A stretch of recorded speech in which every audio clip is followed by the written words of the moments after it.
Imagine standing in the bustling heart of Delhi, amidst the towering minarets of the Qutub Minar complex, gazing up at a seemingly ordinary iron column. But this isn't just any pillar. It's a 1,000 to 600-year-old marvel that has withstood scorching summers, relentless monsoons, and biting winters without a single flake of rust. The Iron Pillar of Delhi, often called the Ashoka Pillar or Delhi Iron Pillar, is a testament to ancient Indian ingenuity, a structure that has puzzled historians, metallurgists, and scientists for centuries. Weighing over 6 tons and soaring more than 23 feet into the sky, it stands as a silent guardian of secrets from the Gupta Empire, an era hailed as India's golden age of science and art. Why does this matter today? In an age where modern steel structures require constant maintenance to fend off corrosion, this ancient artifact challenges our understanding of metallurgy. It's not just a historical relic. It's a spark for debate about lost technologies and the advanced knowledge of our ancestors. In this deep dive, we'll explore its history, the science behind its rust-proof nature, theories on its creation, and why it continues to inspire awe. Buckle up.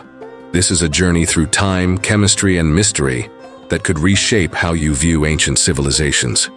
To truly appreciate the Iron Pillar, we must travel back to the 4th, 5th century CE, during the reign of the Gupta Empire.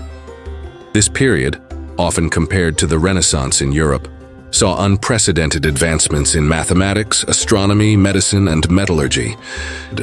The pillar is attributed to King Chandragupta II, also known as Vikramaditya, who ruled from approximately 375 to 415 CE. Inscriptions on the pillar eulogize a king named Chandra, widely believed to be Chandragupta II, describing him as a devout follower of Vishnu, who erected the pillar as a standard, Dvaya, in honor of the god on Vishnu Padagiri, or the hill of Vishnu's footprint. This location is thought to be the Udayagiri caves in Madhya Pradesh, a significant Gupta-era site filled with rock-cut temples and astronomical observatories. The Sanskrit inscription, written in the Gupta Brahmi script, spans 6 lines and praises the king's conquests, likening him to a mighty warrior who subdued enemies across the seas. Paleographic analysis dates it to the first half of the 5th century CE, with the script showing unique deviations that hint at the evolution of ancient writing systems. But how did this pillar end up in Delhi, over 600 kilometers away? Historical accounts suggest it was relocated multiple times. One theory posits that it was moved by Anangpal Tomar, a Rajput king, in the 11th century, around 1052 CE, as evidenced by a later inscription mentioning Anangpal tightened the nail pillar. Another narrative ties its relocation to the 13th century, when Sultan Iltutmish or Qutb al-Din Aybak incorporated it into the Quwwatul Islam Mosque after conquering the region. This movement wasn't without drama. Legends speak of the pillar being uprooted from its original site at Vishnu Padagiri and transported to Delhi, possibly as a trophy or symbol of power. The Gupta Empire's metallurgical prowess during this time wasn't isolated. It built on earlier Vedic and Mauryan traditions, where ironworking was integral to tools, weapons, and architecture. Texts like the Rig Veda mention iron, ayas, and archaeological finds from sites like Taxila show advanced smelting techniques dating back to 1000 BCE. The pillar, therefore, isn't just a standalone wonder. It's a link in a chain of Indian technological evolution that predates many Western achievements. In the broader historical tapestry, the Gupta era was a hub of innovation. Aryabhata's astronomical calculations, Sushruta's surgical texts, and the zero's invention all flourished then. The pillar's creation aligns with this golden age, possibly serving as a victory column or religious monument. Its relocation to the Qutub complex, a UNESCO World Heritage Site, blends Hindu, Jain, and Islamic histories, symbolizing India's layered cultural heritage. Today, it stands fenced off to prevent further damage from tourists who once hugged it for good luck, a practice that ironically accelerated minor corrosion in recent decades. Let's paint a vivid picture. The iron pillar measures 7.21 meters, 23 feet 8 inches in height, with a diameter of 41 centimeters, 16 inches at the base, tapering slightly upward. The pillar's construction involved forge welding large lumps of wrought iron, hammered together at high temperatures.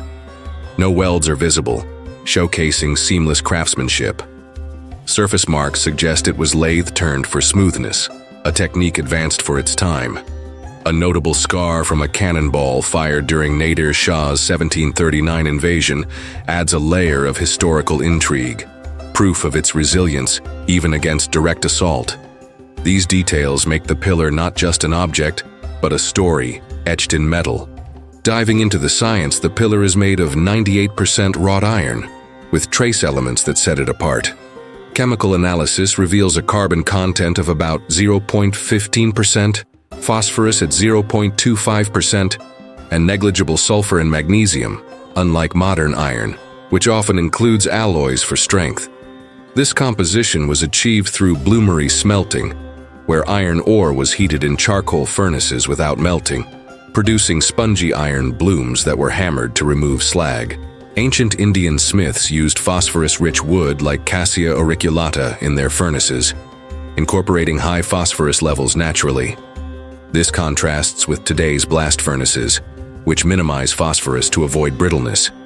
The pillar's iron was forged in pieces, likely heated to 1200–300 degree Celsius and welded layer by layer, a labor-intensive process requiring skilled artisans. Comparisons with tribal iron smelting practices in India today, such as those by Adivasi communities, suggest continuity in techniques. Studies in the 1960s by the National Metallurgical Laboratory examined similar irons, but couldn't replicate the pillar's exact properties. This raises questions. Was this knowledge widespread, or a guarded secret of Gupta metallurgists? The pillar's uniformity, without cracks or inclusions, indicates precise control over temperature and hammering, feats that modern recreations struggle with. The pillar's crowning mystery is its corrosion resistance. Exposed to Delhi's humid, polluted air for over 1,600 years, it should be a rusted heap, yet it's not. Early theories attributed this to Delhi's mild climate, but that's debunked. The city's relative humidity often exceeds the critical threshold for rusting. The leading explanation, pioneered by Professor R. Balasubramaniam of IIT Kanpur, centers on the high phosphorus content. Phosphorus catalyzes the formation of a passive protective film at the iron-rust interface. This process unfolds in stages. Initial rust forms as lepidocrasite and goethite, but phosphorus enriches the surface, creating mesowite, DFO, and amorphous iron oxyhydroxide. Over time, this evolves into crystalline iron hydrogen phosphate hydrate. Alternate wetting and drying cycles, common in Delhi's monsoon climate, accelerate phosphoric acid formation, strengthening the barrier. Balasubramaniam's 2000 study in corrosion science detailed this passive film theory, supported by X-ray diffraction and metallographic exams. Recent research, 2020-2025, confirms even corrosion progression, with a 2021 Nature study linking it to phosphorus-induced microstructures. Other theories include the mixed potential theory, correlating processing and properties, and environmental factors like low sulfur aiding passivation. However, minor rust spots have appeared since the 1960s due to air pollution, proving the protection isn't absolute but remarkably effective. Balasubramaniam's work is foundational. His 2002 book, Delhi Iron Pillar: New Insights, and 2005, Story of the Delhi Iron Pillar, compile historical and scientific analyses, including non-destructive evaluations like ultrasonic testing. He collaborated with Meera Das to propose the Udayagiri origin, blending archaeology and metallurgy. Early studies began in 1912 with British chemists, but Balasubramaniam's team used advanced tools like scanning electron microscopy to map the protective layer. A 2009 study by Kamachi Mudali and Baldev Raj examined corrosion kinetics, while a 2019 ResearchGate paper explored the chemistry behind the mystery. Recent 2024 analyses in journals like Materials Today reaffirm the phosphorus role, with ongoing debates on replicating it for modern applications like bridges or ships. From X posts, enthusiasts highlight its mystery, linking it to ancient wisdom, though scientists emphasize explainable science. Was this technology lost? Yes, in part. The shift to modern blast furnaces discarded high-phosphorus methods, deeming them inefficient. Debates rage. Some claim it's evidence of superior ancient knowledge, outpacing Roman or Greek ironworking. Erich von Däniken once suggested extraterrestrial origins in Chariots of the Gods, but retracted it upon learning the facts. Comparisons with other artifacts like the Dar iron pillar fragments show similar resistance, suggesting a regional expertise. Myths abound, alien tech, divine intervention, but science prevails. The pillar sparks discussions on decolonizing history, highlighting India's contributions often overshadowed by Western narratives. Beyond science, the pillar symbolizes resilience and innovation. It influences modern metallurgy, with attempts to mimic its film for eco-friendly coatings. Culturally, it's a pride point, featured in literature, films, and tourism. In X discussions, it's tied to Sanatan Dharma's wisdom, from Ayurvedic classifications to Vedic references.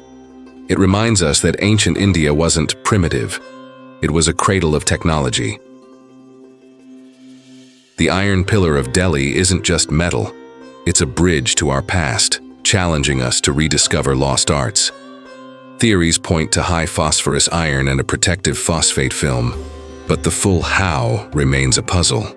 As pollution threatens it, conservation efforts by the ASI underscore its value. Was this knowledge intentionally lost or evolved away? Debate in the comments. What other ancient mysteries deserve spotlight? This pillar proves ancient India mastered metallurgy that modern science still admires. Next time in Delhi, visit and ponder. What else have we forgotten?